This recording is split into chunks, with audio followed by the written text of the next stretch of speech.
All right, guys. Well, we did a thing, Kingsley and I, and it's been a long time in the making or in the waiting anyway. Because I don't know, dude. Do you remember when Ironheart was conceived and made? It's been like 2 years that it's been sitting around, 3. something like It that. was filmed 3 years ago. It's just been sitting on a shelf somewhere, and we can only speculate. But I've heard it in a bunch of places that basically the threat of like fiduciary irresponsibility from certain shareholders and investors might have motivated them to finally releasing this garbage instead of just letting it, putting it on the shelf and putting it away. So they finally churned it out. We got 3 episodes that we're gonna more or less talk about. I'm not interested at all in doing a play-by-play. I really just want to get some thoughts out there on the show. I have a couple of surprise opinions kind of stored up that I think are probably going to catch King Z off guard on this one a little bit. And then they have 3 episodes, I think, and that's it, right? Next week, and it's six episodes total. Yeah. And they're done. Cool. All right. So without any further ado, it's Ironheart. There it is. It's finally here. The savior of MCU, phase 4 or something, or 5. I don't know. I don't care. I think this is out of phase. Yeah. But she made her first appearance in Wakanda Forever, which was what? Was that a phase 4 considered phase 4?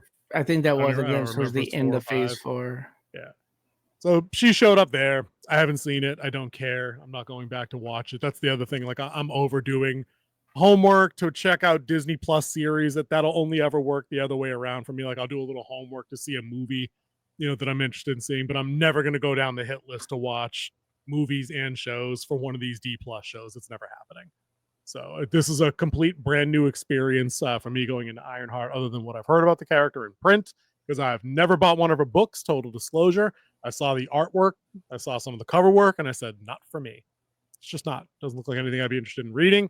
It looks hopelessly derivative. It looks completely stereotypical from my perspective as a, fair skinned kind of guy.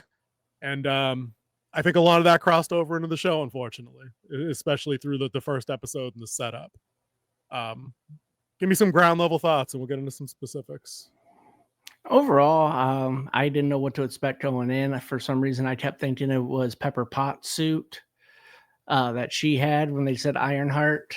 Yeah, that's the rescue suit, though. Yeah, rescue suit, because I read a story arc where she was flying around in fits and things, so I thought it was that type of suit. Now, I understand why it's called Ironheart and what she's trying to do with it. So the going into her story, I didn't even see the comic books. They've been canceled like 6 times. Like it's not a good book, no matter who writes it. That's facts. Yeah, so I just went in blind and see what they made. True. Remind me, because we were just talking pre-show, you haven't seen She-Hulk or Ms. Marvel. What are the D plus shows that you have seen, so we can have some kind of basis for like comparison here? Season 1 and 2 of Loki. Yeah. Hawkeye. Yep. WandaVision. Did you see Captain America? Captain Falcon, Winter Soldier, whatever that was? It was Falcon and Winter Soldier. Falcon and Winter Soldier. Yeah, that's right. He didn't have the name. See that. Yet. Okay. Secret Invasion. Oh, yep. I forgot all about that one. We watched that one together. Yeah. You're blessed for that. You're blessed. Yeah. There we go.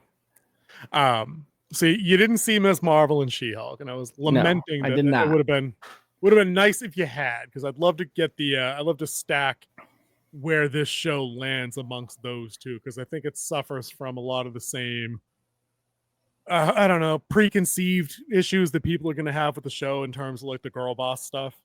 I think it's an easy comparison right there. But that's going to be shocking opinion number 1. I didn't get that vibe as bad as I thought I was going to get it. No, just because there's a female lead doesn't mean it's a girl boss. No, of course. You can have you have female leads all the time that aren't girl boss who play off their co-stars and the people who are around them. When you have a girl boss, it's pretty much they can do no wrong. It's a Mary Sue setup. Right. Like everything else is falling apart and they're the only ones who can fix it. Yep. I don't think this show suffers from girl bossism. I think what it suffers from is plot contrivance-ism. Like everything just happens. Like it doesn't stop. Everything just snowballs from start to finish, breaking in her favor for the most part. So it's a kind of plot armor, I guess, in a way, where everything that she needs to happen just happens. There never seems to be a setback, even when they look like they're setting one up, even the obstacles that they think they're putting in front of her are so easily resolved that there's never any tension. Like the thing in the elevator, we knew she was going to get out of there. She's the main character. I get that. But like literally she just did a thing and it was done, to disarm or escape. Like there was no, oh crap, that didn't work. Let me dip into plan B, think on my feet. It didn't showcase the genius they wanted to Right. see. All she did was hotwire the elevator. Oh, I think it would have been better if railing she off, took it and used the power to like undo the magnetic locks, and then but all she did was she hotwired the elevator and then muscled up the door with the pry using bar leverage. that she ripped with the rail that she ripped off the wall at 80 pounds and and very small person. But even I'm still, a very small person. I could do that. So you also weigh 175 pounds and you're a dude. That's the difference. Is you're not a lot of those, gymnast. Especially those old ones, they aren't on there. That's fair enough. I'm not gonna write their headcanon for them anymore. I've retired from that. The character is the worst part of the show. Not the story, not the supporting cast, not the villain. I don't like her as a person, like at all. And my second surprising opinion that I have here is at least the show, other characters in it, throw some of that back in her face. And I'm like, damn, wasn't expecting that at all. Actually, I said that to my wife while we were watching episode 3, and they put like, oh, they got this right here, and they're like, well, isn't that convenient? I'm like, I love it when they pointed out that it was a little too convenient. I mean, for the contrivance stuff, sure. I mean, directly for like the character's attitude and outlook. Like when she's getting booted from MIT, she goes through that whole ass speech about, you guys want me to feel small. And I'm like, you can tell this was written in 2020. But then like other black female in the room, like the head administrator's like, that's some bullshit and you know it. And I'm like, oh, damn. Like they actually told her, wait a minute, you actually can't have been to Wakanda and done all the great stuff you did there and then get like a seat in the Tony Stark Fellowship here because you earned it, because they did set up like the newspaper clippings of her being like graduating high school at like 12 and graduating college at 15. Like they built up the genius part just enough where I was like, wait a minute, they're actually telling her that she hasn't had it all bad, minus like she lost like her stepdad, which is like the hero rise to power thing that like every hero is supposed to have. Like that woman told her flat out, like, you've been here for 4 years and done nothing except ruin shit and cheat. So yeah, basically you're already not an aspirational hero figure. This was a super villain origin story if told a little bit more intelligently. And it could have put her immediately on the redemption arc where she changes course and abandons that outlook and been like, oh no, maybe I should help people because I can, because I have the know-how. That's not coming though. I know what happens in 4, 5, and 6. I'm going to spoil that for you right off the rip. There is no redemption arc coming here. But I did like that the administrator was like, nah, dog, you're just expelled. Like that's what's happening here, right? And to our lovely person who commented, thank you for watching our videos and commenting. Where's the stealing? It's right there in the first 10 minutes of the show. Oh, there you go. I totally even forgot about that comment from before. And that wasn't even so much what I was going to hit him with, was just the character origin itself. It's not in this show. The theft is exactly the next scene we'll talk about. But the suit that she rocks in Wakanda Forever is Tony Stark tech that she took. If I recall correctly, like she did not build that suit. So, and in the comics, she did not build the original suit. It was a garage heist, if I recall correctly. I'd have to fact check myself, but still, like Kingsley just said, they cut scene from her getting expelled to getting security walked out. And like the first thing she does is steal shit after complaining that the institution hadn't given her enough money to compete with Tony Stark, who could not have been Tony Stark if he wasn't a billionaire. I'm like, no, because that's not how superheroes work. Like superheroes are who they are, not because of what was in the bottle. You get that? You get that, everybody at Marvel? That's why those characters are endearing. That's why they last. That's why you have to cannibalize them. Yeah, he said she technically said that he wouldn't have been that smart. Not that he wouldn't have been a hero. He would not have been that smart if he wasn't. I'm just drawing the extension. I'm just drawing the extension of who he becomes, because he realizes that he had been an alcoholic D-bag living in his father's shadow and just taking advantage of like his father's legacy. So he had to, undo all that negative ass stuff that he did and that he personified and become a hero, in a different way than Captain America or Superman or Spider-Man become heroes, But she has none of that. Like everything about her is selfishly motivated. And I can see completely where they might have recut this like 50 times to add in those lines where she's like, well, no, I want to make the suit for first responders. I'm like, I don't buy that that's an original version of that show in a hot minute. I bet they feedback and we're like, yeah, no, she has to have a line like that to make her at least 5% likable. No, actually, I think that is the true reason behind it, the original reason, because the first responders in Southside Chicago are extremely slow. Oh, dude, I get that. She believes that her friend might have lived if the first responders were there in time. Then they needed to do a better job saying that maybe during that admissions department speech. I think it will be explained more as they go into that evening. Like you saw what happened, but they didn't go to what after the tragic event happened. What happened after that? I think you're going to get more and more as it builds up. Yep.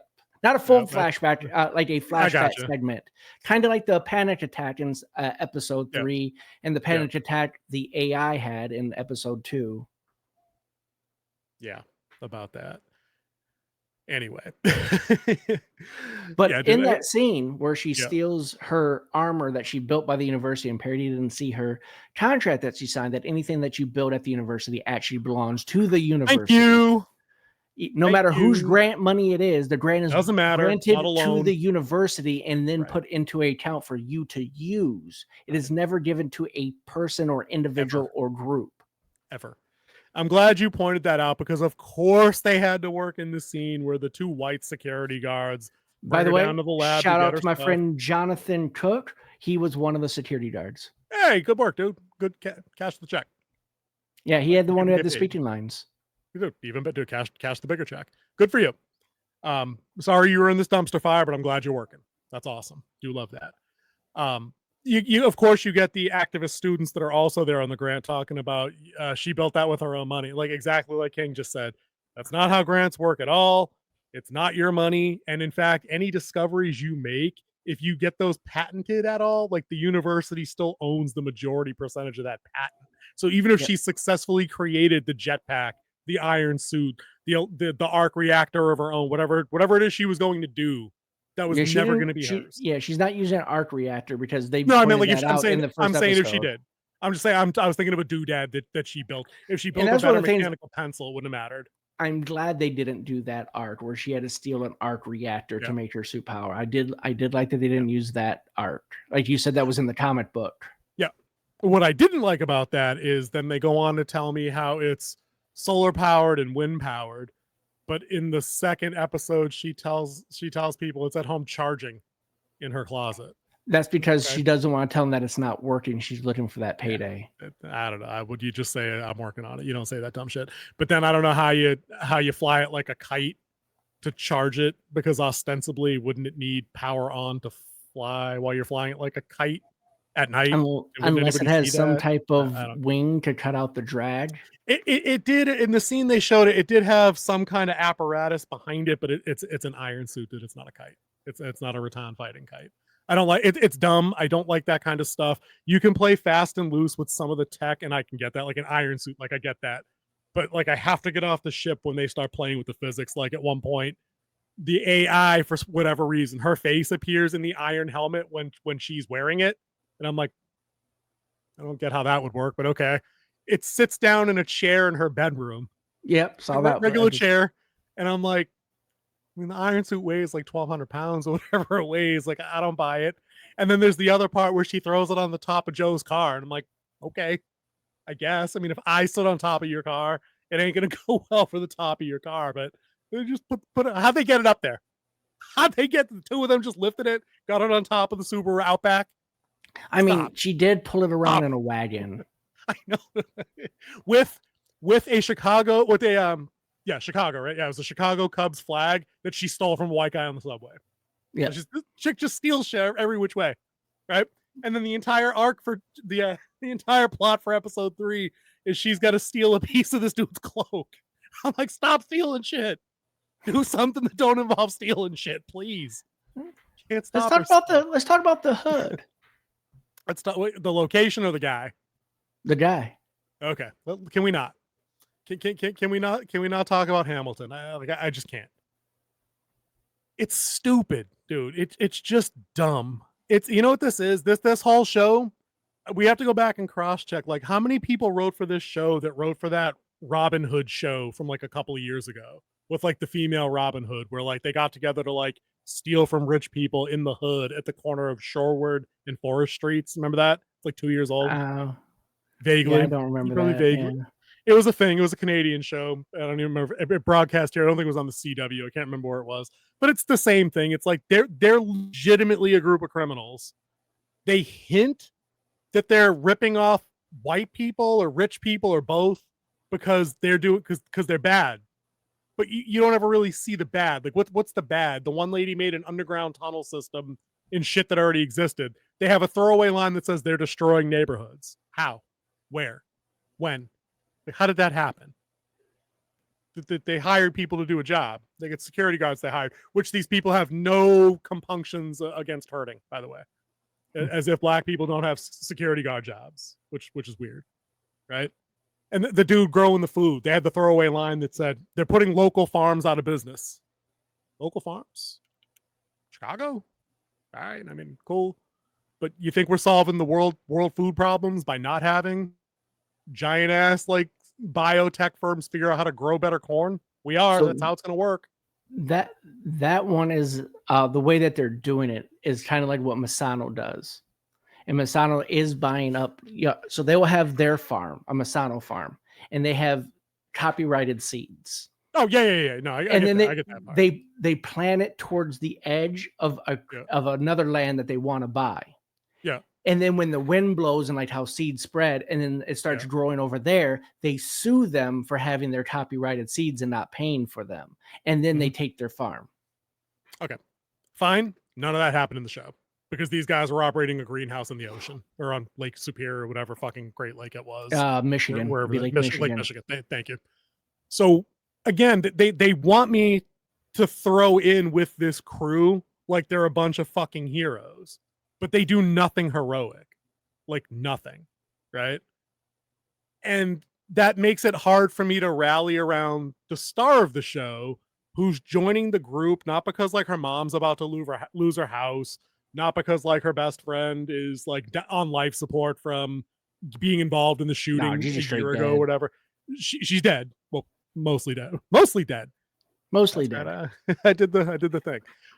No, it's because she selfishly wants more money to do the work on the suit that she stole from MIT, that like the FBI, Department of Homeland Security, somehow couldn't track from Massachusetts to Chicago, walking it around in broad daylight. No one's with the, oh snap, look at this chick. Like no one doing any of that. Hides it upstairs in her apartment. She's all about fixing that suit.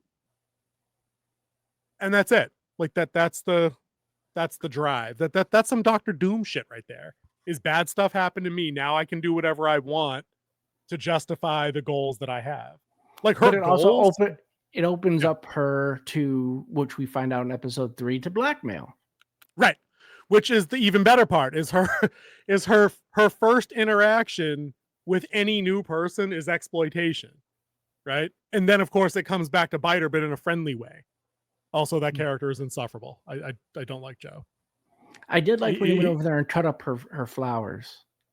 Okay, but that was a little bit of payback for pooping on his lawn and whatnot. I mean, that was like there was a little bit of humor there. I'll give him that. There is a little bit of humor. Completely unbelievable. I would have picked it up with a shovel and flung it at her. Yeah, I mean that's what I would have set it on the doorstep and set it on fire. That's how we do. Yeah.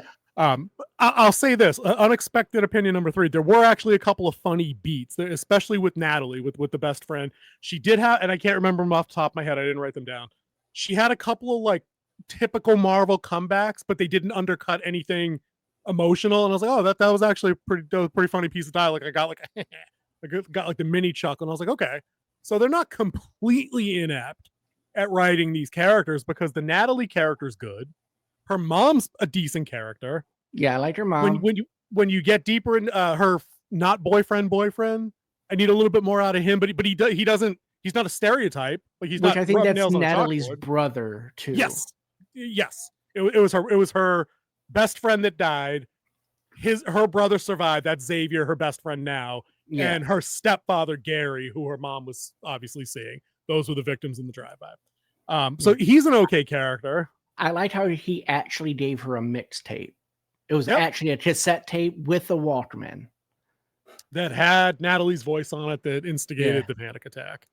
Yeah, that'll do that. I can see that. They and again, I think this is, as far as the panic attack stuff goes, 6 episodes on a Disney Plus show. They don't have the time and the space to get into how PTSD really works. And it's weird because I think the actress overacts in those situations. Like I think she's laying it on a little too much for the time that they can spend getting into that scenario. Think she comes down too quickly. She does. And that's what I mean. It's accelerated. Just breathe. Okay, just breathe 10 seconds. And I get it. No one's sticking around for a 20-minute panic attack and the, you know what I mean, and the resolution to that. But it's weird when they try to pump that in there. And again, they did that because they know you need something like that or she gets the Mary Sue accusation. You know what I mean? That nothing slows her down ever. And I'll throw a surprise opinion number 4.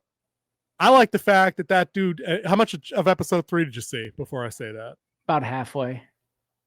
All right, so you didn't actually see the heist go down. Yeah, a lot of crazy stuff happened in my life right now, and I didn't have time. No worries. I'm going to spoil it for you. It needs to be done just for the purpose of what we're doing here, and you're not missing anything big. The heist goes wrong. They don't pull this job off. It gets a little botched. They lose a team member. I'll leave that to you. And it looks like a different clown because she's the one who stole the hood. It looks like in different places. We're going to talk about that scene. It looks in different places like they're going to lose a few people because of security measures, I'll call them, in the lab. So there is some stuff up in the air. It was actually like, who's going to be? They lose a team member. She's out of the suit because she's got a thing where she wants to get a piece of Hood's hood. She wants a piece of the cloak. So she has to go through this whole Michigas to go get a piece of the thing. While she's there doing that, and I lost my fucking thought again. Oh, she gets caught. John catches her with the piece after she pulls it off, which is the weirdest thing in the world. She has to smuggle in a laser cutter to cut a piece of the cloak off while Hood doesn't see her, right? It takes her 10 minutes to do this. I shit you not, like I timed it. With a laser, cut a cloak while he's standing there monologuing to the guy they're robbing. She gets caught with the scrap and has to duke it out with John, who obviously she almost got into it with earlier with the clown situation, trying to break into the closet and all that other stuff, right? They actually don't let her kick his ass. He tosses her around that lab exactly like you would think a dude that's 8 inches taller with 60 pounds of body mass on her. Like, they get into it and she gets her ass kicked, tossed around. She has to slickly get out of it, and she does. And if you do recognize him, he's on the show Good Girls, and he's a Colombian drug lord in that one. He plays a very good bad guy. He's okay in the show too. He's the only person on that crew that's not a joke. Every villain on that crew besides him, and even Hood to a degree, is about halfway there, is a stereotype, and it's sad. I don't mind Hood. One, I like the actor, but 2, I see nothing wrong with his character and what he's going through. Yeah, the other 4 of them though, I'm like, dude, this is every cardboard cutout stereotype, and I don't understand why. It's always you and I and folks on our side that get accused of the isms and the igots and things. And I'm like, I could write black people not being literally every black stereotype on the planet. Like, sorry, I just could. You know what I mean? Like, millionaires. Saying, like, I don't understand how literally every single time somebody throws it in our face that, like, this has a mainly black cast, black showrunners, black writers. We get the same version of black folks every time I get told that. And the only one who I will trust that is Jordan Peele. I don't even know if I trust him on that, because us didn't have that type of folks. But Nope did either. Nope kind of did. I don't know, man. I kind of think it did. They had the spread of all of them, though. Okay, it wasn't just that type of group of. Better, so kind of like Get Out did. You know what I mean? Like, the main character from Get Out was not like that at all. But Anthony Anderson, no, was that Anthony Anderson? Was that his best? No, it wasn't Anthony Anderson. But the dude is hilarious. That guy. Yeah, he was. Funny. He was funny. He's funny. So I mean, they got a range. So I mean, you're right. Jordan Peele probably has a better handle on it. But like, if this was a Ryan Coogler executive produced situation, I'm starting to think he doesn't, because if he slapped his name on this and thought this was a fair depiction of black people as a whole, like folks don't act as a monolith. They just don't. You know, like I don't get it. But anyway, so they didn't let him kick that dude's ass, and I thought that was important. I actually was like, oh, look at that. It's kind of like she's not a Black Widow, so she shouldn't be able to duke this dude out, and she didn't. You know, so I was kind of surprised. Overall, I actually kind of like the flow of the show. I think that it could be written a little bit better. Maybe if they, did some change some things around, change a couple personalities, this could have been a really good show. I don't ever think it could have been a good show, but I would not have minded if this was a 2-hour movie start to finish. I think there's a movie in here somewhere that could have been better, in the same way that I said that about the Obi-Wan series a few years ago. I think there's a core idea. This chick, she's on a scholarship, she's on a fellowship, whatever. She gets kicked out because she's done some dumb stuff. You can do dumb stuff. She's not supposed to be a Boy Scout. She's not supposed to be a paladin. I get that. Like, you can do dumb stuff, but the point is, it's at some stage in the story, you have to recognize what you were doing was selfish and wrong, and overcome that for the right reasons. And it can be because you have a talk with your mom. You can go to your stepdad's grave and be like, I'm sorry that I let you down, and have that moment, but then resolve to be better. Like, that story is a good story. Not everything has to be Clark Kent set, touchdown, and Ma and Pa Kent taught him how to be great. You know what I mean? It's always comes back to the Spider-Man thing. With great power comes great responsibility. She's a child genius that's a full-grown woman now. She's at a postdoc level at age early 20s. Her great power, she needs to be responsible with. I think great power is actually obsession. Like, it's become to the point of obsession, and she's willing to do anything to make this. This is what I mean. That's what I mean. Like, I think it's driving her in the wrong way. I think the better version of this show is literally to be like, no, I'm not going to be Tony Stark, because F that, he had everything handed to him. I didn't have nothing handed to me. I'm just going to go take what I want because I can, and then undo that. You know what I mean? And walk that back, because an action she takes has a negative impact on somebody close to her. To quotes, to do the Spider-Man thing again, in the most recent version of how that story goes, Uncle Ben dies because Peter wasn't where he said he was going to be. Yeah. And had he not been there, that wouldn't have happened. Or in the movie version anyway, had he stopped the guy stealing the money, that interchange wouldn't have happened. And that's in every version, to include the very first Spider-Man story. It involves him not stopping the guy. Oh, see, I thought that was a movie creation. No, thing. In the very I always first thought it was random crime. He was doing the wrestling thing, because that was in the very first Spider-Man. Yep. And he robbed the gate, and he ran past him. And the cops asked him, "Why didn't you stop him? You're like 10 times strong." He's not my problem. And then he broke into their house while he was fleeing, killed Uncle Ben to steal the car, and then headed out. And when he got home, he found out that someone killed Uncle Ben. So he went out on a revenge. Spider-Man went on a revenge. Right. And when he saw him, it was the same guy. And that's what I didn't realize that my Spidey doesn't go back like that. I thought it was just a random act of street violence happened while Peter was off screwing around. But anyways, for the Ironheart thing, she needs that moment where she's doing ill shit with the suit she built, and it accidentally blows out the garage and kills her still alive stepdad. You know what I mean? And then she'd be like, "Whoa, if I had done what he said and gone the right path, that wouldn't have happened. This is on me. I have to be better now." You know what I mean? AKA Tony Stark. Like, wait a minute, I saw what my weapons do. I can't do that anymore. And then she has to get out of the deal she made with Hood and his group to do those jobs and keep people safe.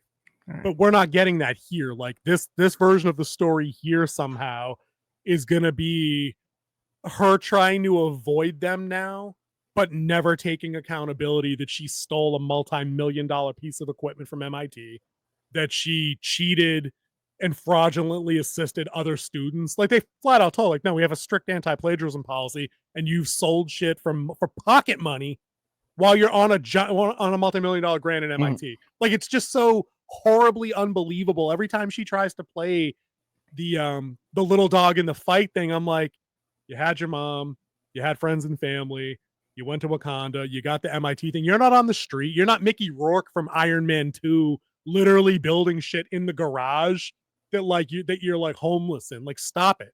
Stop. You're already here when like the rest of us are here and then underprivileged folks are here. You know what I mean? Like, you're not that. Stop. It doesn't work. You haven't shown us that. So I find that insufferable in her. But I want to give you a meta thing that I pulled out of it here, right? Did you get to the part in episode 3 where she's looking back through Joe's blueprints because she needs to do something with his bio skin? Yeah. You got to at least that part. That was like I think that was about the halfway point. Yeah, that's about where I cut off at, was right there. Okay. So it occurs to me that there's meta commentary in this show, right? She wanted to build something iconic, right? But so far her claim to fame is she built a copy of an iron suit, right?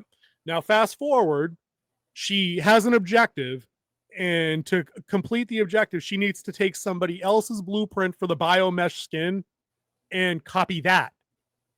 Is this not an analogy for Hollywood just being out of ideas and rehashing other people's better stuff? Like, it flat out, dude, it hit me like a sledgehammer, that realization, dude. I wanted to see what your thoughts on that.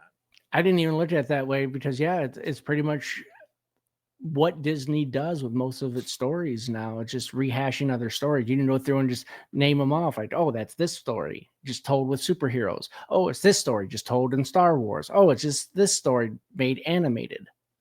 I mean, even more directly, with just in terms of the characters, like it's everything they do is legacy, hand-me-down, tokenized, derivative nonsense. Where like, you want to build something iconic. Nothing you build that's iconic can be a derivative of something that somebody already else bled, sweat, and cried over to make. You know what I mean? Like, that's just not how it works. Like, if you and I make a 24K camera tomorrow, it's not iconic. Like, somebody has already made cameras and digital and 4K and 8K and 60. You know what I mean? We're just the next thing. That's not iconic. You know what I mean? If we made the first holographic camera, some crap, that could be iconic. Or the first holodeck, I mean, that's iconic. That changes the entire world. Us giving you more megapixels, that ain't iconic, and that's all she's done. I just thought that was like a slap in the face for that. I had surprise number 5 opinion. There was actually one poignant scene in the 3 episodes. One. And I was shocked because it's sad that they don't have time to explore that out any quicker and that they rushed into getting to. So, not lazily, but like they didn't give it any weight at all. Like, she creates the AI because she puts an electrode on her brain and falls asleep. She doesn't do anything. We don't see her struggle with the algorithm or try to, crap, that didn't work, and slam the thing shut and have to go back to it and drinking coffee and the clock's spinning. Any of that. She just plugged her brain in and it worked, right? But the poignant scene comes after her mom discovers Natalie and gets along better with it than Riri does, because that was an interesting, wait a minute, we're not really friends, you're not really her thing. But the mom gets on with her good. Mom asks her if she can make an AI of Gary. Yeah. And dude, and I was like, oh, okay. Like, that actually kind of stung a little bit. Like, that actress in that moment hit me. It was pretty good. I'm like, and because Riri's like, I'm sorry, I can't. And I'm like, well, I don't know why she did this one. Well, you just put a sticker on your temple. That's all you did. You know? So, but she doesn't understand why you did that. But then just put a sticker on her and hope for the best. It's obviously nothing bad happened. You just tried. That's what I mean. So like, there's no weight on either side of it. But in that moment, it was shot, performed in, and there was a good enough music swell that I'm like, oh, all right. Like, that actually affected me a little bit. One time, and they tried to hit that again when after one of the heists, Riri buys Xavier a new headset, and he's like, I got to keep my old headset because it was Natalie's. And I'm like, okay, you guys tried that, but it didn't hit like the mom with AI did. So the show is not, it's not great. It's not even good, I don't think. It's passable, which is better than I thought it was going to be. I can tell you the overlying theme that they're going for this is rising above where you are. You didn't, and I'm going to take Hood on this one. He was just a normal street thug. Right. He was a hustler. He was that, and he wanted to be better. And this is where I could see it all tying in. He made a deal to get that hood. Oh, yeah. And that's why you see that it's coming. And like, so it's not, he's not portraying Mephisto. He's not He's portraying him. Mephisto's agent. Yep. And that's when he had, like, when they did the first heist and she had to sign the contract. He has to capture enough souls to pay back for the hood, so he doesn't have that pain that he's going through and needing the tattoos to cover everything up. Finish episode 3. You get a more definitive taste of that, but I'll hit you with another spoiler for the show. The Big M doesn't make an appearance until the last episode. It's a little bit disappointing, but you probably could have plotted that out in your head, knowing that it's 6 episodes of Disney Plus. Yeah, and they're not going to give away a class villain like that on a Disney Plus show for anything other than the appearance. And it should open the door for Ghost Rider then. Midnight Suns and all kinds of gangster shit.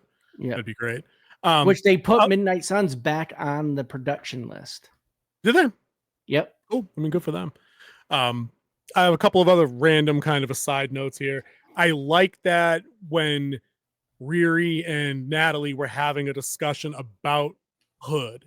If you look over Riri's shoulder, all of the playbills taped up on the wall said Faust, the Faustian deal, the deal with the devil. I'm like, okay, that's somebody new to put that there. I'll give him a little check mark for that. Nicely done on that. And then the other thing is just the characters, like even Hood, because you mentioned Clown, and I wanted to get back to her getting her ass beat, right? We'll start with Clown. So this is a team. They try to do the Dom Toretto family thing. Like they really try to lean into that, especially from Hood's perspective, where he's like, I don't care about nobody that isn't in this room. It's what we do that brings us together, and this, that, and the other thing. I'm like, okay, I guess so. So this chick's been trying to break into a secure closet for like a year or whatever, and she gets all excited that she finally did. She brings the cloak out. To that point, we had no indication that it was magically attuned at all, right? Other than I think Riri might have suspected it when Hood shot the security guard that was about to shoot her in the 3 inches of unprotected face that she had after the tunnel heist. I'm like, I don't get it.